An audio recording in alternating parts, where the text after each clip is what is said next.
Value distance कितना होगा, मतलब दो पीओसी के बीच की डिस्टेंस कितनी होगी। सो मैं अभी आपको थोड़ा सा आइडिया दे देता हूँ। दैट पॉइंट, जो ये पॉइंट्स ऑफ कॉन्ट्राफ्लेक्सर वाला, वो हम लोग थ्रोली डिस्कशन करेंगे स्ट्रक्चर में एंड इवन सॉन्ग में भी, ठीक है। बट आइडिया देख लेते हैं क्या कहानी है। अगर मैं सिंपली सपोर्टेड बीम लेता हूं तो उसका जो बेंडिंग मोमेंट डायग्राम बनता है वो बेंडिंग मोमेंट डायग्राम बनेगा ऐसा। सिंगल स्पान है तो इसके अंदर जीरो बेंडिंग मोमेंट। अगर मैंने कैंटिलीवर बीम लिया और उसके ऊपर यूडीएल लोड लगा तो इस बीम के अंदर कहीं पे भी पॉइंट्स ऑफ कॉन्ट्राफ्लेक्शन नहीं होता है, ठीक है, राइट। यहाँ पे जीरो बेंडिंग मोमेंट होता है, यहाँ पे मैक्सिमम होता है, राइट। अगर मैं ये सिंपली सपोर्ट हो गया, ये कैंटिलीवर हो गया, और अगर मैं प्रोप्ड कैंटिलीवर की बात करता हूँ, प्रोप्ड कैंटिलीवर माने यहाँ पे अगर मैं सपोर्ट लगा देता हूँ तब उस केस में यहाँ पे जो बेंडिंग मोमेंट डायग्राम बनता है ऐसा कुछ बनेगा। ये जीरो बेंडिंग मोमेंट है और ये आ जाता है POC, this is the plus, this is the minus. तो जहाँ पे बेंडिंग मोमेंट साइन चेंज करता है वहां पे जो है वो पीओसी हम लोग लिखते हैं। तो this is the propped cantilever, this is the prop cantilever, और ये ओनली कैंटिलीवर है। सिमिलरली तीसरा जो बीम आता है, सिंगल स्पान बीम की हम बात कर लेते हैं। तो सिंगल स्पान बीम में तीसरा जो बीम आता है वो आ जाएगा फिक्स बीम, वो आ जाता है fix beam, that is the fix beam. और इस फिक्स बीम के लिए जब हम लोडिंग लगाते हैं तो इसका जो बेंडिंग मोमेंट डायग्राम बनेगा वो बनेगा कुछ ऐसा, minus plus minus. So here we can say we have the 2 points of contraflexure, this is the POC, this is the POC। तो यहाँ पे POC, तो सिंगल स्पान बीम के लिए 4 बीम होती है सिंगल स्पान बीम। तो इसके लिए अगर हम देखते हैं तो my dear friends, the POC point prop cantilever में 1 होगा और फिक्स के अंदर 2 होगा, फिक्स में 2 होगा और इसके अंदर नहीं होगा, इसमें नहीं होगा, ठीक है। तो ये आपको ध्यान रखना है, क्वेश्चन बहुत तरीके से पूछे जाएंगे, will discuss more in structure. अब आते हैं तीसरा जो बीम आता है वो आता है कंटिन्यूअस बीम, और continuous beam more than 1 span का बीम है।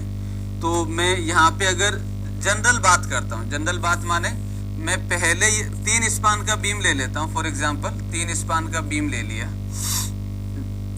3 स्पान का बीम लेता हूँ और दोनों एंड पे मैंने पहली बार क्या माना, सिंपली सपोर्ट। दोनों एंड पे सिंपली सपोर्ट माना, तो सिंपली सपोर्ट पे बेंडिंग मोमेंट 0 होता है, इंटरमीडिएट पे बेंडिंग मोमेंट आएगा तो इसका जो बेंडिंग मोमेंट डायग्राम बनता है वो कुछ बनेगा ऐसा, ऐसा कुछ बनेगा। अगर ऐसा बनता है तो भाई मेरे पास this is the positive negative positive negative positive negative. तो यहाँ पे मेरे पास पीओसी जो होगा 1 2 3 और 4 पीओसी होगा। अगर दोनों एंड सिंपली सपोर्ट हैं तो अगर मैं इसको चेंज कर देता हूं, मैं बोल देता हूं कि नहीं मेरे पास में फिक्स बीम है, 3 स्पान का बीम है, स्पान भी मैंने वही उतना ही रख रहा हूं। इसके लिए अगर बेंडिंग मोमेंट डायग्राम बनाऊंगा तो फिक्स सपोर्ट पे नेगेटिव बेंडिंग मोमेंट बनता है, तो ये बनेगा, तो ये हो जाएगा कुछ ऐसे, लाइक दिस, ऐसे।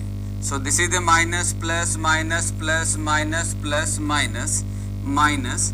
तो इसके लिए अगर पीओसी बनाया जाएगा तो पीओसी होगा 1 2 3 4 5 और 6, 3 स्पान का बीम है तो, और दोनों एंड जो है वो फिक्स सपोर्ट है। तो अगर कोई बोलता है कि नहीं सर एक साइड फिक्स रखो एक साइड सिंपल रखो, तो उसका कर लो। तो ये हो जाएगा, दैट इज मैंने एक साइड फिक्स रखा, 3 स्पान का बीम है, और एक साइड मैंने सिंपल रखा, सिंपली सपोर्ट रखा। Let me draw the bending moment diagram. So that one is the, ये जो हो जाएगा इसका यहाँ पे नेगेटिव बनेगा, फिक्स के ऊपर नेगेटिव बेंडिंग मोमेंट बनता है। So the diagram becomes like this. Simply support पे 0 होता है, सो दैट इज द 0।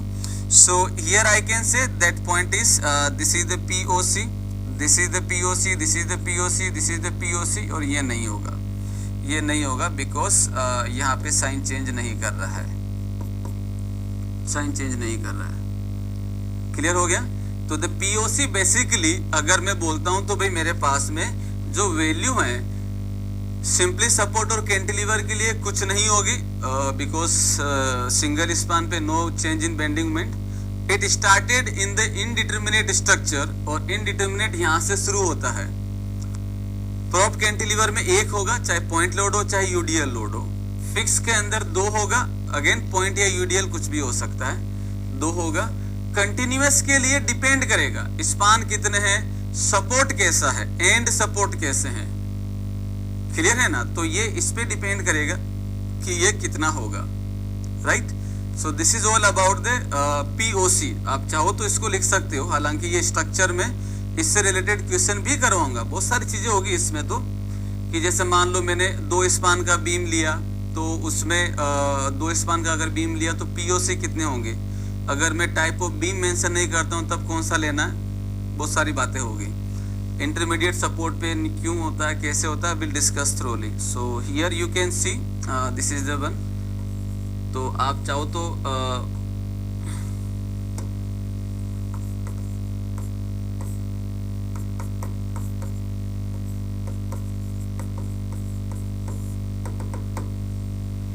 चाहो तो लिख सकते हो, वरना ये जो है वो बाकी सोम स्ट्रक्चर में देख सकते हैं। चलो एक पॉइंट तो ये आया है। दूसरा क्या है, सोम की क्लास आप ही लोगे। लेट्स सी स्ट्रक्चर स्टील आप ही, हाँ स्ट्रक्चर स्टील तो होगा, ठीक है। कोई समस्या इसमें किसी को, कोई डाउट है इसमें किसी को? तो आप अभी इसको समझ लो, मेरा जहां तक विचार है आप इसको भी ओनली दिमाग के अंदर बिठा लो कि हाँ ऐसा, एक बड़ी बड़ी पिक्चर बना लो कि हाँ ऐसा ऐसा कुछ होता है, फील कर लो। प्रॉपर नोट्स जो है वो मैं आपको स्ट्रक्चर में सिस्टमेटिकली लिखवा दूंगा, जैसे आरसीसी में हम लोग लिख रहे हैं। हर एक टॉपिक से रिलेटेड जो जो बातें हैं, जो जरूरत है वो सारा हम लिख रहे हैं। सो अभी आप एक दिमाग में पिक्चर बना लो कि ऐसा कुछ होता है ना, मोटा मोटा। बाकी मोर डिटेल हम लोग सब्जेक्ट में देखेंगे, क्लियर है। सो बहुत सारे पॉइंट कंक्लूजन निकल सकते हैं पीओसी को लेके यहाँ पे। It depends on the type of the support, type of the span, nature of loading पे तो नहीं, जो इंटरनल जॉइंट्स देते हैं उस पर भी डिपेंड्स करता है। तो वो सारी बातें यहाँ नहीं होगी, ठीक है ना। बट दिस ओके, चलो आगे बढ़ते हैं, आगे बढ़ते हैं। तो हमने अभी तक किया क्या है, हमने जो है वो टी और एल बीम के लिए हमने नॉर्मल बातें कर ली, effective width of the flange देख लिया, आइसोलेटेड के लिए हो गया, और ये नोटेशन हो गए। Now analysis part, analysis part next हो जाएगा, एनालिसिस। एनालिसिस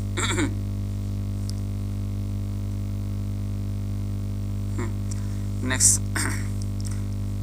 अच्छा तो पहले इसका आंसर दो, नेक्स्ट सब्जेक्ट कौन सा स्टार्ट करेंगे। जैसे ये तो आज ही खत्म होने वाला है। ओके नेक्स्ट पॉइंट पे आते हैं। तो हमने बेसिक टी और एल बीम की बातें देख ली, कहाँ पे क्या और कैसे होता है। अब एनालिसिस, एनालिसिस माने हमें एक्सए निकालना है, एक्ससी निकालना है और एमआर निकालना है।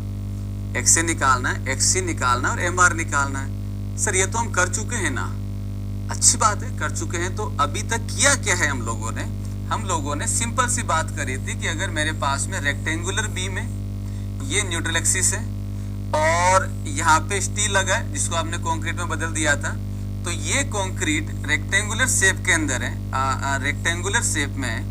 ये कंक्रीट कितना लोड लेगी कंप्रेशन में, बेंडिंग कंप्रेशन में, वो हमने सी निकाल, सी का वैल्यू निकाल लिया।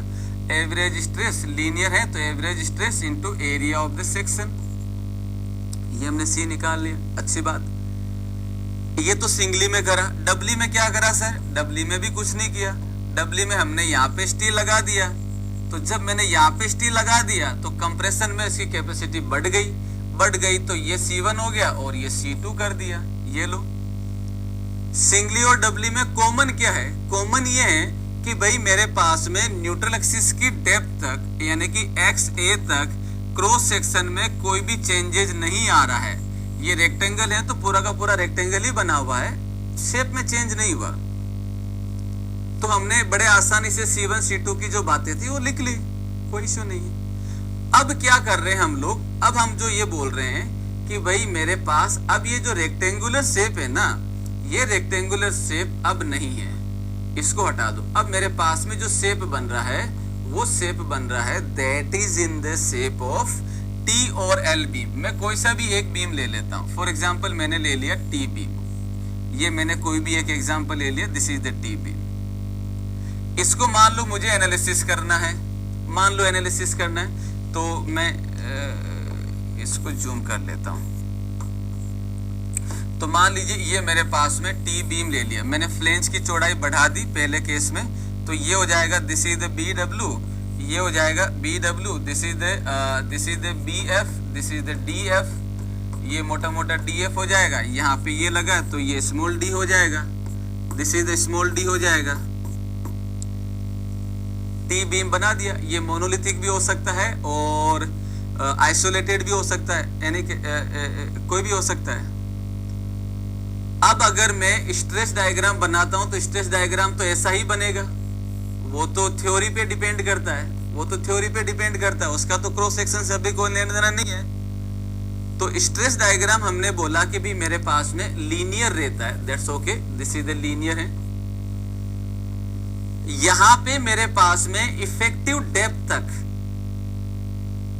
क्रॉस सेक्शन कांस्टेंट नहीं है, नहीं है तो फिर क्या करें? अपनी सहूलियत के लिए, अपनी सहूलियत के लिए मैं क्या कर लेता हूं, पहले मैं ये मान लेता हूं कि न्यूट्रल एक्सिस जो है वो, न्यूट्रल एक्सिस जो है वो किस में है? फ्लेंज। न्यूट्रल एक्सिस जो है वो किस में? फ्लेंज में है। तो हमने अपनी सहूलियत के लिए एक्स ए का जो वैल्यू है वो मान लिया, it is less than the D F, X A less than the D F, यानी कि न्यूट्रल एक्सिस जो है वो किस में? फ्लेंज में है। जैसे ही मैंने ये लाइन लिखी तो मेरे लिए बड़ा आसान हो गया, कारण न्यूट्रल एक्सिस के नीचे कंक्रीट किसी भी शेप में हो कोई फर्क नहीं पड़ता। क्यों? क्योंकि हम न्यूट्रल एक्सिस के नीचे कंक्रीट मानते ही नहीं है। तो जब मान ही नहीं रहे तो उसका शेप कैसा है, क्या फर्क पड़ता है? तो जैसे मैंने न्यूट्रल एक्सिस को फ्लेंज में माना तो भाई मेरे पास में ये बन गया कंक्रीट, और इसके रेस्पेक्ट में जो स्ट्रेस डायग्राम बनेगा, जो स्ट्रेस डायग्राम बन रहा है वो कैसा बनेगा? ये स्ट्रेस डायग्राम बनेगा कुछ ऐसे, दिस वन, ये हो जाएगा सी ए, और इसके द्वारा जो फोर्स एडजस्ट होगा वो हो जाएगा सी। नीचे कुछ है नहीं, कोई फर्क नहीं पड़ेगा। तो ये मेरे पास में एक तरीके से सिंगली का सेक्शन बन गया। चेंज क्या हुआ? बी की जगह बी एफ आ गया। तो अगर न्यूट्रल एक्सिस फ्लेंज में है तब तो कोई इश्यू नहीं है, सिंगली की तरह डिजाइन होगा, एग्जैक्टली सिंगली की तरह डिजाइन होगा, जहां पे विड्थ ऑफ फ्लेंज की जगह बी एफ आ जाएगा, दैट्स ऑल। तो जहां जहां बी लिखा उसकी जगह बी एफ लिख दो, कहानी खत्म। क्लियर हो गया? नाउ दूसरा केस भी पॉसिबल है। अगर मैंने एक्स ए का वैल्यू ज्यादा हो गया डी एफ से, ज्यादा माने कि भाई न्यूट्रल एक्सिस जो है अब वो फ्लेंज में नहीं है, अब जो है वो किस में है? ये जो है दोस्तों अब मेरे पास में जो है वो वेब में आ गई। किस में आ गई? वेब में। तो जब वेब में आ गई तो कहानी क्या होगी? वेब में आ गई तो हम लोग क्या कर लेते हैं, यहाँ पे बना लेते हैं कुछ ऐसे, look at this, here it is, और हम हमारे पास में ये डी है ऐसे। न्यूट्रल एक्सिस हम लोग मान लेते हैं कि भाई मेरे पास जो है वो यहाँ पे है। So this is the X A and it is the D F. D F तो इतना सही है, तो एक्स ए का वैल्यू ज्यादा है डी एफ से, तो वेब में आ गया। और इस एक्स ए तक शेप जो है कांस्टेंट नहीं है, कोई बात नहीं, नहीं है तो बड़ी अच्छी बात है। थोड़ी बहुत मैथमेटिक्स तो हम लोग जानते ही हैं। तो स्ट्रेस डायग्राम बनेगा ऐसा कुछ। चलो, तो यहाँ पे क्या हो जाएगा? यहाँ पे हो जाएगा सी ए, जहां पे एरिया बदल रहा है, जहां पे एरिया बदल रहा है सेक्शन का, वहां पे हमने कंक्रीट में स्ट्रेस मान ली सी बी, वहां पे हमने कंक्रीट में स्ट्रेस मान ली सी बी। अब मैं इस पूरे को एक साथ एनालिसिस नहीं करूंगा, मैं अपनी सहूलियत के लिए क्या कर लेता हूं, दो पार्ट में तोड़ देता हूं, दो पार्ट में ब्रेक कर देता हूं। कैसे? मैंने सबसे पहले ब्रेक किया फ्लेंज वाले के लिए कि भाई फ्लेंज कितना लोड ले रही है, तो फ्लेंज लोड लेगी यहां पे C1, C1। तो जब मैं फ्लेंज के लिए बात करूंगा तो फ्लेंज के रिस्पेक्ट में जो स्ट्रेस डायग्राम है उसी को देखूंगा। तो फ्लेंज के रेस्पेक्ट में स्ट्रेस डायग्राम मेरे पास बना हुआ है कुछ ऐसा। बस इतने से स्ट्रेस डायग्राम को कंसीडर करूंगा। बिहेवियर मेरे पास में क्या है, लीनियर, तो C1 क्या होगा, average stress, that is the CA plus CB by 2 into area of section, BF into DF। ये लो, ये तो हम लिख चुके हैं, लीनियर बिहेवियर है, कांस्टेंट है, तो average stress into area of section, कहानी खत्म, C1 आ गया। क्लियर? ये तो फ्लेंज के द्वारा हो गया। वेब के द्वारा कितना होगा, तो अब मैं क्या कर लेता हूं, ये वेब कितना लोड लेगी वो निकाल लेते हैं। तो अब मैं जो डायग्राम देखूंगा, स्ट्रेस डायग्राम, वो देखूंगा ओनली ये वाला, दिस वन ओनली। तो ये क्या करेगा, ये C2 करेगा। बिहेवियर कैसा है, लीनियर, क्या लिखेंगे, average stress CB plus 0 by 2 into area of section. तो इसका एरिया कितना, तो ये अगर BW है, ये अगर BW है तो ये भी BW होगा। ये हाइट कितनी है, ये हाइट कितनी है, तो XA में से DF माइनस कर दो तो ये बच जाएगा XA माइनस DF। ये लो एरिया लिख दो मल्टीप्लाई करके, BW into XA minus DF, ये लो C2 आ गया। तो मैंने अपनी सहूलियत से जो मैंने बेसिक जो 9th 10th 11th 12th उसमें जो सीखा है उसी से कर सकते हैं, not a big issue. The point is that basic clear हो। सो कंक्लूजन क्या निकलता है, एनालिसिस के लिए मुझे दो अलग अलग पार्ट लेने होंगे। पहला मानना होगा जब न्यूट्रल एक्सिस फ्लेंज में है, और दूसरा मानना होगा जब न्यूट्रल एक्सिस वेब में है। तो दोनों के लिए हम अलग अलग बात करेंगे। फ्लेंज के लिए आसान सा है, हम लोग सीख भी चुके हैं, तो अब ओनली लिखने का काम रहेगा।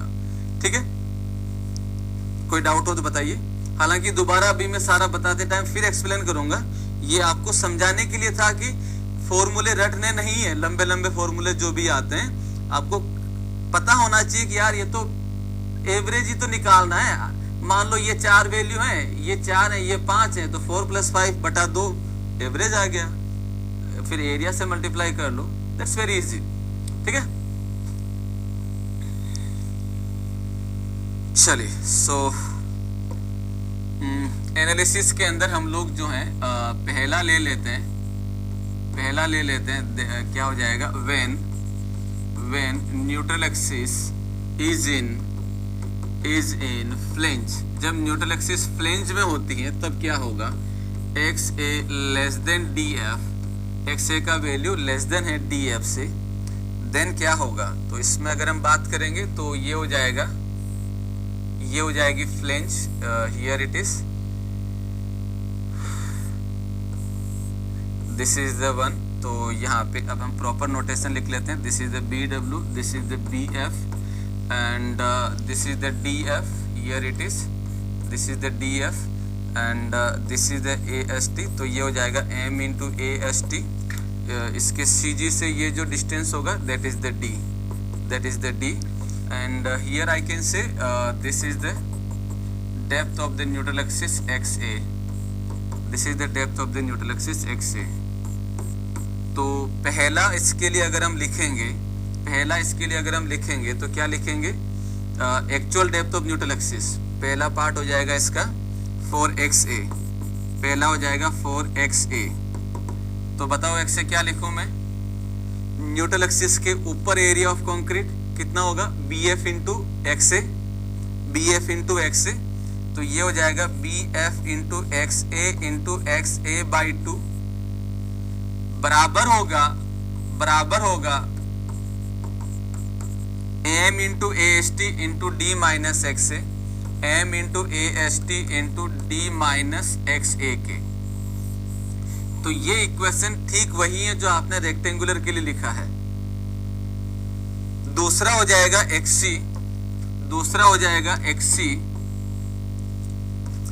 XC क्या होगा, 4XC critical depth of neutral axis, we know that value is XC is equal to K into D. It is common to all section, T beam, L beam, singly, doubly, ये फर्क नहीं पड़ता है, ये common है। तीसरा आ जाएगा मोमेंट ऑफ रेजिस्टेंस, तीसरा आ जाएगा for M R moment of resistance. तो मोमेंट ऑफ रेजिस्टेंस के लिए मुझे सी और टी चाहिए, सी और टी चाहिए। चलो तो सी और टी बना लेते हैं यहाँ पे। तो जब मैं सी और टी के लिए बात करूंगा तो क्या होगा, look at this, stress diagram बनेगा कुछ ऐसे, here it is, this is the C A, यहाँ तक न्यूट्रल एक्सिस जा रहा है और यहाँ पे आ जाएगा दिस इज द वन। तो ये हो जाएगा टी और ये हो जाएगा सी। तो मैं यहाँ पे सीधा सीधा लिख सकता हूं ना, सी क्या होगा, average stress into area of section. तो सी का जो वैल्यू होगा वो आ जाएगा that is 1/2 B into X A into C A. T का वैल्यू क्या होगा, टी हो जाएगा that is T A into A S T. इन दोनों के बीच में जो डिस्टेंस होगी, इन दोनों के बीच में जो डिस्टेंस होगी that is the lever arm, और लीवर आर्म जो दिया जाएगा that is D minus X A by 3। तो मोमेंट ऑफ रेजिस्टेंस जब हम लिखेंगे तो क्या लिखेंगे, एक मिनट, यहाँ पे B की जगह आएगा BF, यहाँ पे B की जगह क्या आ जाएगा, that is the BF। Width of flange ले रहे हैं ना हम लोग, इफेक्टिव विड्थ ऑफ फ्लेंज ले रहे हैं हम लोग, B की जगह आ जाएगा BF। क्लियर है। तो यहाँ पे जब मोमेंट ऑफ रेजिस्टेंस लिखा जाएगा तो ये क्या हो जाएगा, that is MR is equal to C into lever arm. So that MR is equal to 1/2 BF B into XA into CA into D minus XA by 3. This is the MR. Similarly, अगर मैं T into liver arm से लिखूंगा तो ये क्या हो जाएगा, that is MR is equal to TA into AST into D minus XA by 3. This is the one. Conclusion क्या निकलता है, अगर इसका कंक्लूजन देखा जाए, कंक्लूजन लिखा जाए, इफ न्यूट्रल एक्सिस यानी कि X A lies in flange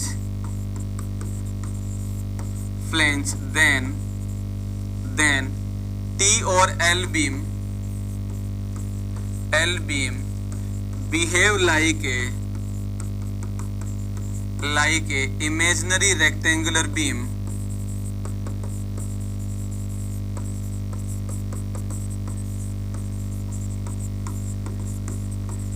और ये वाला स्टेटमेंट कई बार जेईएन में आया है, 3 से 4 बार तो पूछ लिया गया है। ठीक है, सो आसान है, आपको ओनली जस्ट कलर का काम करना है, कोई इसमें ज्यादा है नहीं, है ना। सिंगली वाला आप कर चुके हो तो सेम वही चीज है, बट ओनली शेप चेंज हुआ है, note it down quick.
Neutral axis is in, ले लेते हैं दूसरा हो जाएगा जिसमें हम लोग ये बोल रहे हैं when neutral axis in wave, when neutral axis is in wave, यानी कि एक्स ए का वैल्यू ज्यादा है डी एफ से, एक्स ए का वैल्यू ज्यादा है डी एफ से, तब क्या कहानी होगी। So this is the one, ये हो जाएगा मेरे पास में फ्लेंज एंड ये हो जाएगा wave, this is the wave. थोड़ा इसको बटाई बना लेते हैं ना, ये हो जाएगा फ्लेंज एंड ये हो जाएगा wave, this is the wave. Clear है। और न्यूट्रल एक्सिस, अच्छा पहले नोटेशन लिख लेते हैं, this is the B W, this is the B F and this is the D F, this is the D F. Okay, and हम लोग neutral axis को जो मान रहे हैं वो यहाँ कहीं मान रहे हैं, this is the neutral axis, ये हो जाएगा x A, this is the X A, here it is the neutral axis and you know that ये पार्ट हो जाएगा दैट इज द डी का, ये हो जाएगा डी का। क्लियर है। और ये हो जाएगा मेरे पास में this is the M into A S T, और इसके बीच की जो दूरी होगी that is the D minus X A, this is the D minus X A. Right now my dear friends,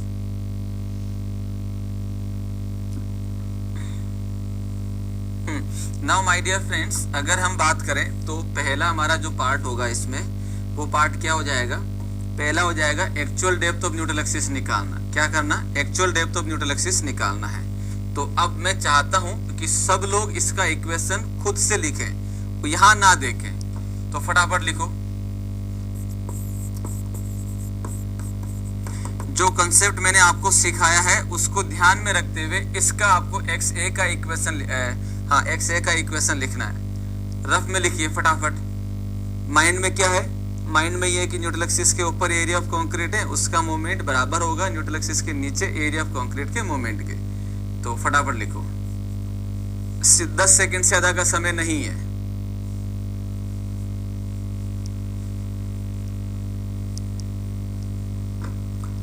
अपने रफ में लिख लो, यहाँ टाइप करने की जरूरत नहीं है, फालतू टाइम वेस्ट ना करो खुद का। चलिए, तो सबने लिख लिया होगा, राइट। इतना ही टाइम काफी है, क्योंकि जब इतना सीख चुके हैं तो अब होना चाहिए। तो भाई मेरे पास में न्यूट्रल एक्सिस के ऊपर दो अलग अलग तरीके का एरिया है, तो क्या करें, अलग अलग करवा देते हैं। तो पहले फ्लेंज को मूवमेंट कराते हैं। तो फ्लेंज का एरिया कितना, B F into D F. तो फ्लेंज का एरिया हो जाएगा that is B F into D F. ये फ्लेंज का एरिया हो गया। किससे मूवमेंट करेगा, इसके सी जी से इसके बीच की दूरी। तो मैं क्या करूं, रेक्टेंगल का सी जी होता है h/2 पे, यानी कि h/2 पे। तो इस एक्स ए में से मैं ये माइनस कर दूंगा तो ये बच जाएगा। तो ये मोमेंट करेगा मेरे पास दैट इज किससे करेगा, x A minus D F by 2 से, x A minus D F by 2 से मोमेंट करेगा। चलो फ्लेंज की कहानी खत्म। अब आते हैं वेब वाले पोर्शन। इसके लिए तो इसके लिए जब मैं लिखूंगा तो माय डियर फ्रेंड्स, इसका एरिया कितना होगा, अगर आपसे पूछा जाए इसका एरिया कितना होगा, तो अगर ये बी डब्ल्यू है तो ये भी बी डब्ल्यू होगा, ये भी बी डब्ल्यू होगा। व्हाट इज दिस हाइट, ये हाइट कितनी है, तो एक्स ए में से डी एफ माइनस कर दूंगा तो ये मेरे पास में हाइट आ जाएगी, इसकी हाइट आ जाएगी। तो इसका एरिया कितना, B W into X A minus D F, तो ये भी बी डब्ल्यू होगा। तो ये हो जाएगा that is B W into X A minus D F. किससे मोमेंट करेगा, इसके हाफ से, यानी कि X A minus D F के हाफ से। तो ये हो जाएगा मेरे पास that is X A minus D F by 2। मैं अभी अलग अलग लिख रहा हूं ताकि क्लियर रहे आपको कि लिखा क्या है, x A minus D F by 2। चलो ये कहानी हो गई। तो ऊपर वाला सारा हो गया।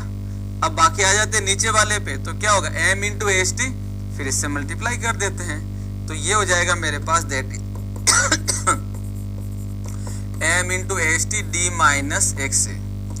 अब आप अपनी सहूलियत के लिए ये जरूर लिख सकते हो, और बेटर भी है, that is the B F into D F X A minus D F by 2 plus B W into X A minus D F का square by 2 is equal to M into A S T d minus X A, this is the X A equation, this is the X A equation.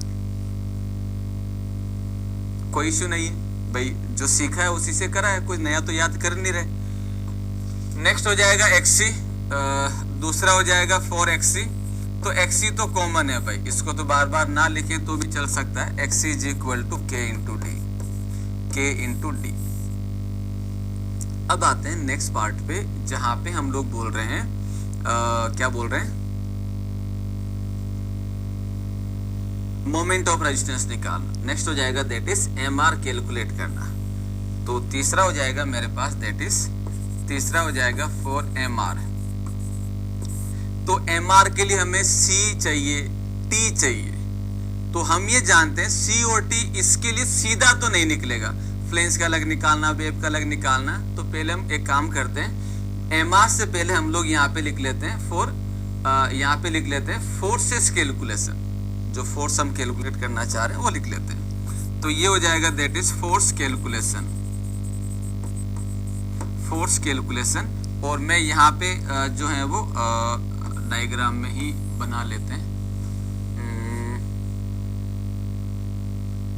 दोबारा बना लेते हैं, आसान सही रहेगा हमारे लिए। डायग्राम ही तो है, रफ फालतू टाइम वेस्ट ना करिएगा, इसमें समझ लीजिए आराम से।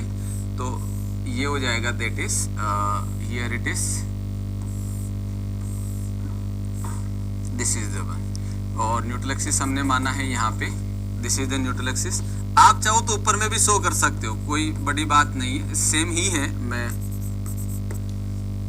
This is the one BW, this is the BF and it is the DF। जब मैं स्ट्रेस डायग्राम ड्रॉ करूंगा तो स्ट्रेस डायग्राम बनेगा कुछ ऐसा, ध्यान से देखिएगा। स्ट्रेस डायग्राम बनेगा कुछ ऐसे, लुक एट दिस। यहाँ पे जो स्ट्रेस का वैल्यू होगा दैट इज द CA। जहाँ पे जो प्लेन से वेव में जा रहा है वहां पे जो वैल्यू होगा that is the CB, that is the CB। और न्यूट्रल एक्सिस की लोकेशन हम लोग अच्छे से जानते हैं, ये आप शो किया जाता है XA के द्वारा, XA के द्वारा। नाउ माय डियर फ्रेंड्स, अब मैं यहाँ पे मैं क्या कर रहा हूँ, दैट इज मैं यहाँ पे कर रहा हूँ कि ये फ्लेंज कितना लोड लेगी, ये फ्लेंज कितना लोड लेगी वो हम लोग यहाँ पे देख लेते हैं। तो फ्लेंज के द्वारा जो स्ट्रेस डायग्राम बनेगा वो आ जाएगा मेरे पास कुछ ऐसे, ये वाला, ये फ्लेंज के लिए होगा। तो मेरे लिए जो है, अब मैं फोर्स जो निकाल रहा हूँ किसके लिए निकाल रहा हूँ, वो मैं निकाल रहा हूँ that is for flange portion. तो मैं यहाँ पे बात कर लेता हूँ for flange portion, for flange portion. अपनी सहूलियत के लिए मैंने फ्लेंज बना लिया इधर, this is the BF, this is the DF। और स्ट्रेस डायग्राम बना लिया कुछ ऐसे ताकि गलत ना हो। मान लेता हूँ कि मैं एक एवरेज स्टूडेंट हूँ और ज़्यादा नहीं बनता है, तो ये मैंने आसानी से इधर बना लिया। अब मुझे काम करना है, मुझे यहाँ पे C1 का वैल्यू निकालना है, बात खत्म। C1 फ्लेंज का है, निकाल लो। क्या होगा, C1 हो जाएगा average stress, average stress is what, CA plus CB by 2, CA plus CB by 2 into area of section BF into DF। तो this is the BF into DF, खत्म बात। इसकी लोकेशन कहाँ होगी, तो Y1 लोकेशन पे होगी भाई, Y1 लोकेशन पे होगी। Y1 क्या है, Y1 होगा इसका CG का डिस्टेंस एक्सट्रीम कंप्रेशन फाइबर से, टॉप से। तो भाई CG कैसे लिखेंगे, तो Y1 क्या होगा, CG याद रखने का तरीका क्या होगा,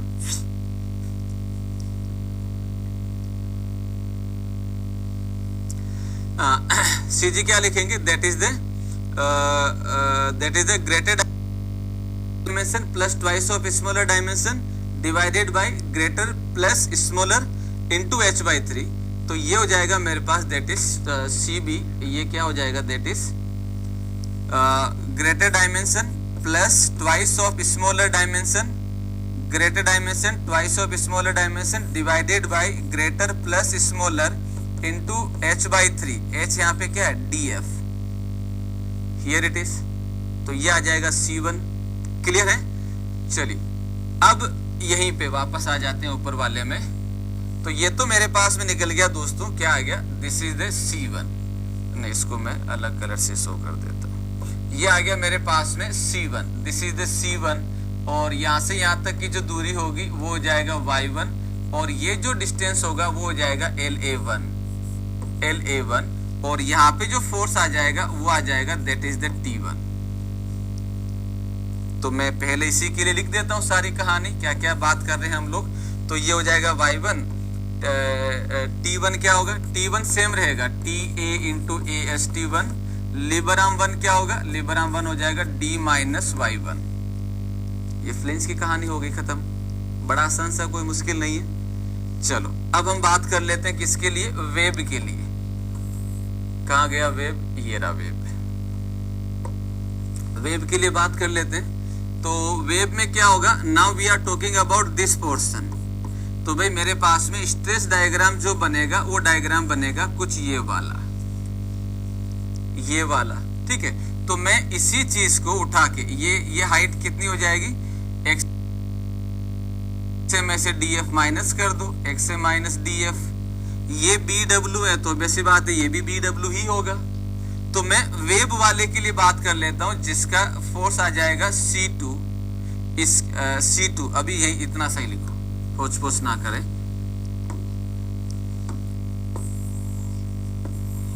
तो दूसरा हो जाएगा फॉर वेब पोर्शन, दूसरा हो जाएगा फॉर वेब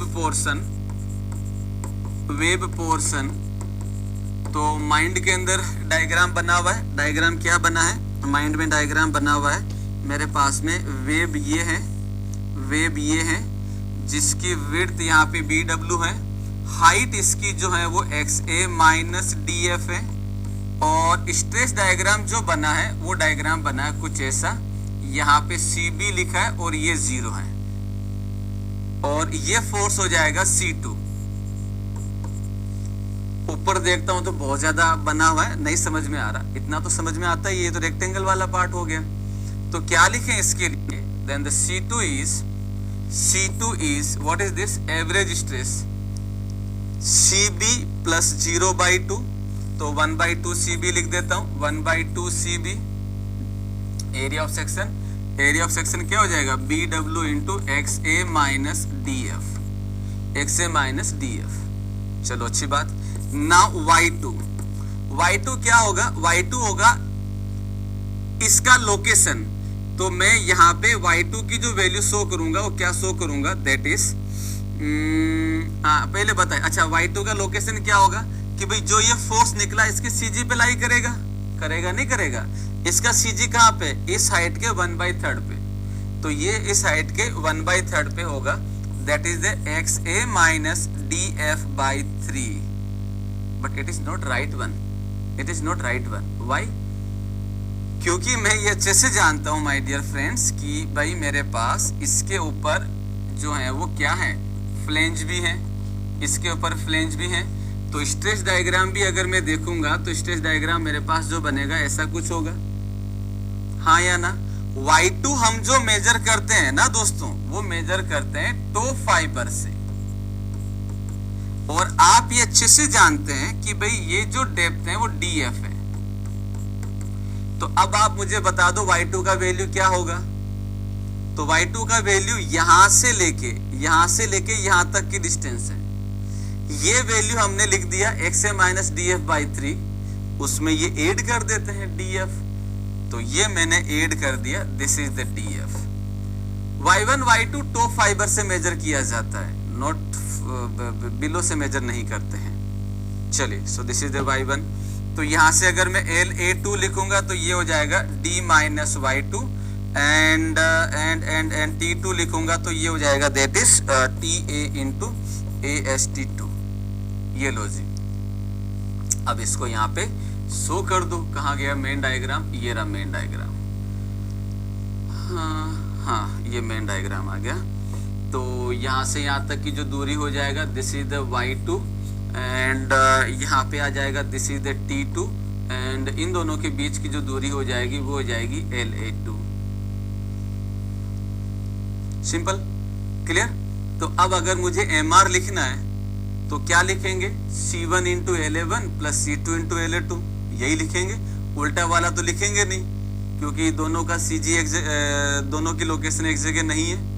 तो तो mr जो लिखूंगा ना, वो क्या लिखूंगा, mr जो लिखा जाएगा दैट mr इज, नाउ अब हो जाएगा हमारे पास में mr, जो भी तीसरा चौथा नंबर देख लेना आप, फॉर mr की इक्वेशन जो लिखी जाएगी वो हो जाएगी that is C1 into LA1 plus C2 into LA2।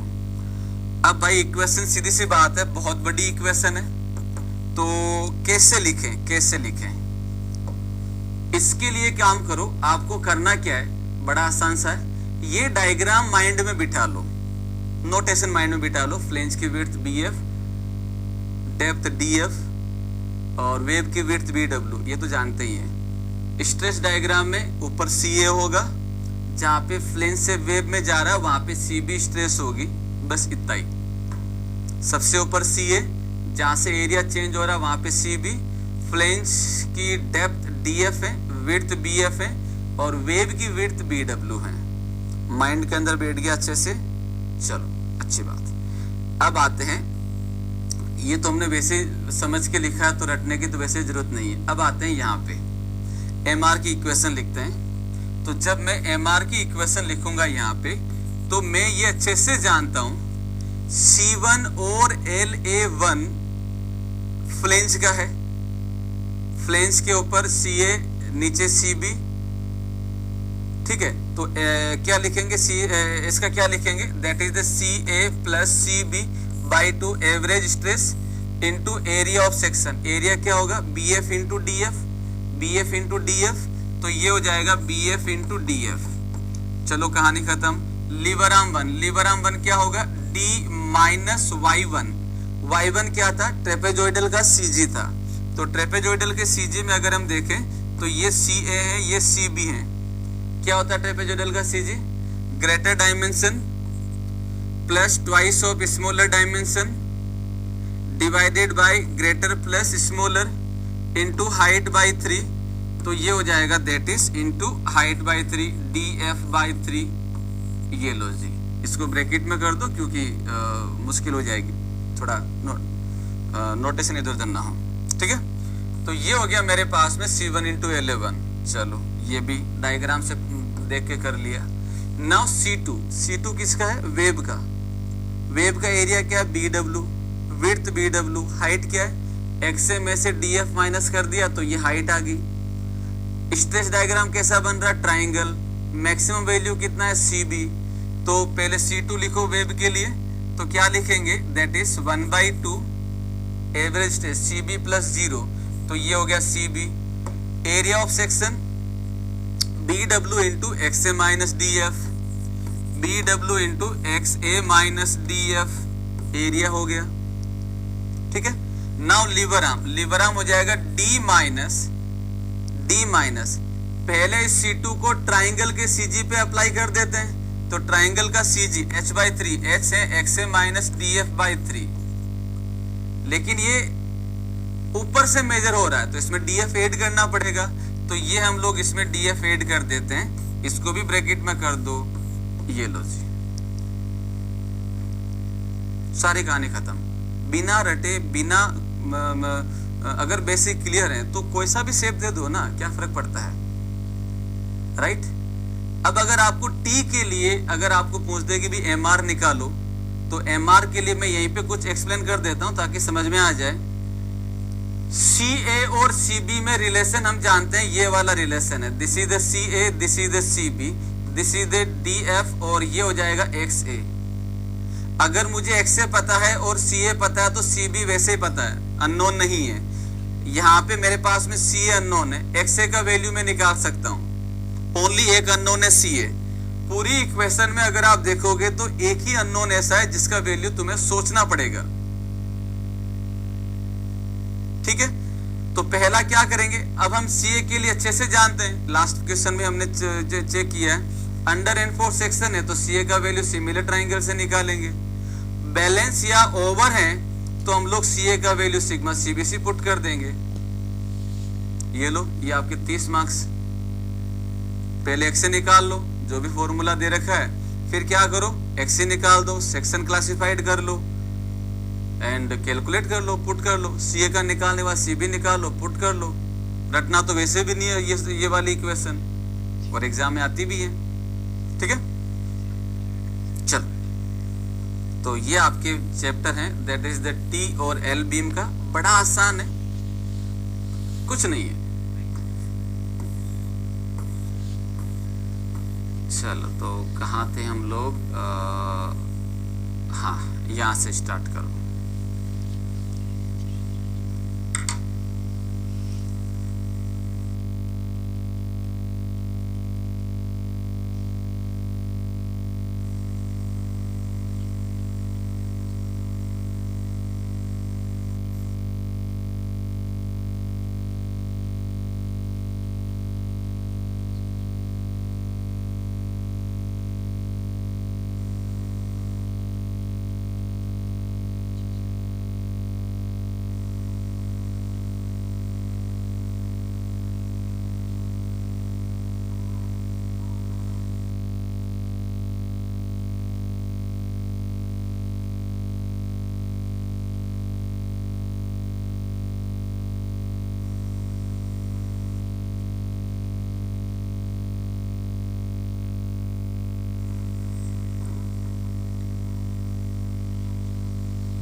चलिए लिख लिया सबने, राइट। तो ये इक्वेशन आपको ध्यान रखना है, this equation is for the MR for T beam. तो जहां तक मैं समझता हूँ इस इक्वेशन को रटने की आवश्यकता तो नहीं होगी। क्लियर है? तो कोई डाउट हो तो पूछ लीजिए। एनीवन? Any doubt?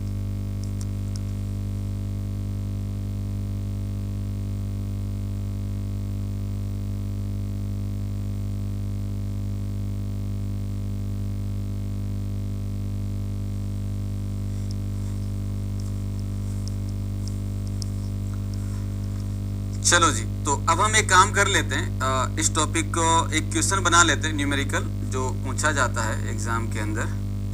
पॉइंट ये आता है कि अगर मान लो मैंने आपसे कोई क्वेश्चन पूछा कि एमआर क्या होगा किसी भी बीम के लिए, टी और एल बीम के लिए, और मैंने आपको कोई डेटा दे रखा है, तो हमारे पास में एमआर के लिए दो सिचुएशन है। पहला सिचुएशन होता है जब एक्सए लेस देन डीएफ है, और दूसरा सिचुएशन होता है जब एक्सए ग्रेटर देन डीएफ है।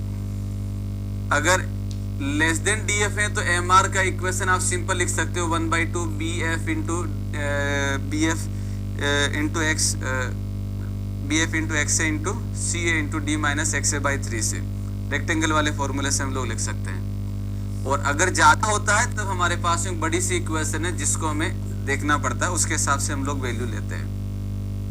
ठीक है? तो अगर एमआर आपको करना है तो सबसे पहले आपको ये चेक करना पड़ेगा कि भाई न्यूट्रल एक्सिस कहाँ लाई कर रही है। सबसे पहले क्या चेक करना पड़ेगा? न्यूट्रल एक्सिस कहाँ लाई करती है। तो इनिशियली आप स्टार्टिंग में अज्यूम करेंगे अपनी मर्जी से कि मान लेते हैं कि न्यूट्रल एक्सिस जो है वो किस में? फ्लेंज में है। माना, अज्यूम करके न्यूट्रल एक्सिस फ्लेंज में है, और इसमें जो एक्सए का इक्वेशन लिखा है उससे आप एक्सए कैलकुलेट करेंगे। अगर एक्सए का वैल्यू डीएफ से लेस आ जाता है तब तो आपने जो अज्यूम किया है वो सही है, और फिर रेस्पेक्टिव इक्वेशन से आप लोग वैल्यू निकाल लीजिए। बट बेड लक मान लेते हैं कि भाई हमारा सेम जो हमने माना वो नहीं आया, एक्सए का वैल्यू लेस देन डीएफ नहीं आया, ये ग्रेटर देन आ गया। इसका मतलब हमने जो अजम्पशन माना है वो गलत हो गया। तो फिर हम क्या करेंगे? दोबारा अज्यूम करेंगे, अज्यूम एक्सए ग्रेटर देन डीएफ, और फिर हम क्या करेंगे? इसमें जो इक्वेशन दे रखी है एक्स ए की, वहां से एक्स ए का वैल्यू निकालेंगे, एंड देन इसको जस्टिफाई करेंगे कि ये सही आ रहा नहीं आ रहा। तो हमारे पास में यहाँ से एक्स ए निकलेगा, उस एक्स ए को हम लोग डीएफ से कंपेयर करेंगे। और वैसी बात है, जब इसमें नहीं आया तो इसमें आएगा ही आएगा, क्योंकि दो ही सिचुएशन है। तो यहाँ से अगर आ जाता है तो जो भी वैल्यू आया वो एक्स ए हो जाएगा। बस ये एडिशनल टास्क है। एक्स ए निकल गया तो फिर एक्स ए निकालना है, फिर हमें सेक्शन चेक करना है, सी ए निकालना है, और ये बड़ी सी इक्वेशन में वैल्यू पुट कर देना, द आंसर आ जाएंगे। That's one. ये प्रोसेस है जो आपको ध्यान रखना है, राइट? तो इसके लिए हम लोग एक क्वेश्चन देख लेते हैं। Look at this, this is the one. Question आपको दे रखा है, दैट इज, क्वेश्चन क्या दिया है? That is calculate the MR of T beam. अगर कुछ नहीं दिया होता तो हम लोग सिंपली आइसोलेटेड टी बीम मानते हैं। T beam simply supported over a span of 7 metre as shown in the figure, use M30 concrete and Fe415 steel, take M equal to 9। B का वैल्यू 1500 mm, DF का value 150 mm, effective depth 750 mm, cover 50 mm, width of web 400 mm and AST 6/25 mm dia. These data are given. तो सबसे पहले आपको करना क्या है? आपको जितने भी हमने दोनों केसेस देखे हैं, कौन से वाले? इन दोनों केसेस में हम लोग B की जगह BF पुट कर रहे हैं। तो my dear friends, read the question properly. If in the question notation जो आपको दिया गया है, अगर वो डायरेक्टली BF को रिप्रेजेंट कर रहा है, अगर मैं यहाँ पे BF लिख देता तब तो कोई हेडेक ही नहीं थी, आप सीधा प्रोसेस पे आ जाइए। लेकिन अगर मैंने यहाँ पे BF नहीं लिखा है, इसका मतलब ये हो गया कि आपको सबसे पहले इसमें BF निकालना पड़ेगा, इफेक्टिव विड्थ ऑफ द फ्लिंज, उसके बाद में प्रोसेस को फॉलो अप करेंगे। तो ये नोटेशन लिखिए, ये क्वेश्चन लिखिए, और BF का फॉर्मूलेशन, BF का वैल्यू बताइए। Assume it is the isolated T beam, isolated T beam. करिए फटाफट।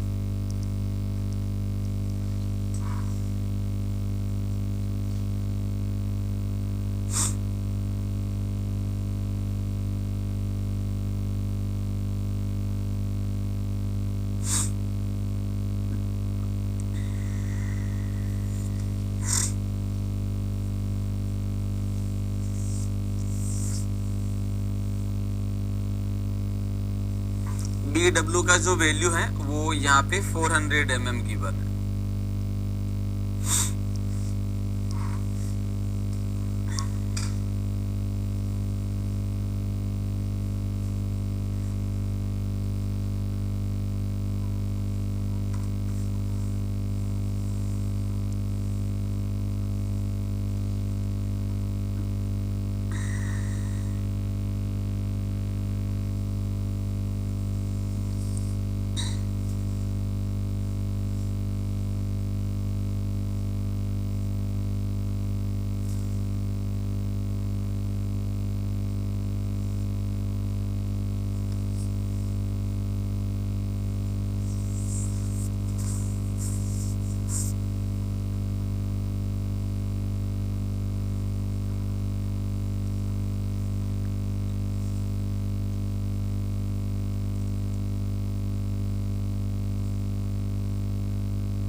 BF का वैल्यू आया 1207.69। चलो तो सोल्व करते हैं, क्या कहानी होगी इसकी। तो यहाँ पे सबसे पहले हम लोग कैलकुलेट कर लेते हैं, दैट इज पहला हो जाएगा effective width of the flange, effective width of the flange that is the BF, और आइसोलेटेड टी बीम के लिए जो BF होगा that is BW plus L0 upon L0 by B plus 4 less than equal to B। मुझे इस question में जो BW दे रखा है दैट इज व्हाट, ये दे रखा 400 mm, so let the put value, तो ये हो जाएगा that is BF is equal to 400 plus L0। L0 क्या होता है, तो L0 के लिए दोस्तों हमें जो चीजें दे रखी है वो क्या है, मेंशन है सिंपली सपोर्टेड बीम। तो सिंपली सपोर्टेड बीम के लिए गिवन L ही L0 होगा, ये हम लोग देख चुके हैं। Look at this, where is the diagram, here it is. तो अगर सिंपली सपोर्टेड बीम है तो जो डेटा आपको गिवन है वही क्या हो जाएगा, वो वैल्यू हो जाएगा सेम। तो यहाँ पे L इक्वल टू L0 होगा, जो वैल्यू आपके पास में है दैट इज कितना दे रखा है 7 मीटर। तो L0 का वैल्यू क्या हो जाएगा, दैट इज द 7 मीटर। तो यहाँ पे हम लिखेंगे 4 SSB L0 is equal to L that is equal to 7 metre. तो यहाँ पे हम लोग लिख लेते हैं 7000 divided by 7000 divided by B का वैल्यू कितना है, तो B का वैल्यू दे रखा 1500। So this value is 1500 plus 4. This is all in denominator. So that BF is equal to how much? So that BF is equal to 400 plus 7000 divided by 7000 plus divided by 1500 plus 4. That value is 1207.69. 1207.69। तो मैं इसको 7 लिख देता हूं, है ना, कोई फर्क नहीं पड़ेगा इतने में। तो this is the BF value, this is the BF value. Clear. Now हमें पूछा गया MR कितना होगा, तो MR के लिए अब हम यहाँ पे क्या कर लेते हैं, अज्यूम कर लेते हैं। ठीक है, तो मैं यहाँ पे अज्यूम कर लेता हूँ न्यूट्रल एक्सिस इज इन, ये प्रेमदत्त गलत है बेटा आपका, प्रिंस एंड चंदन ठीक है बेटा। तो इसको चाहो तो साथ साथ लिखते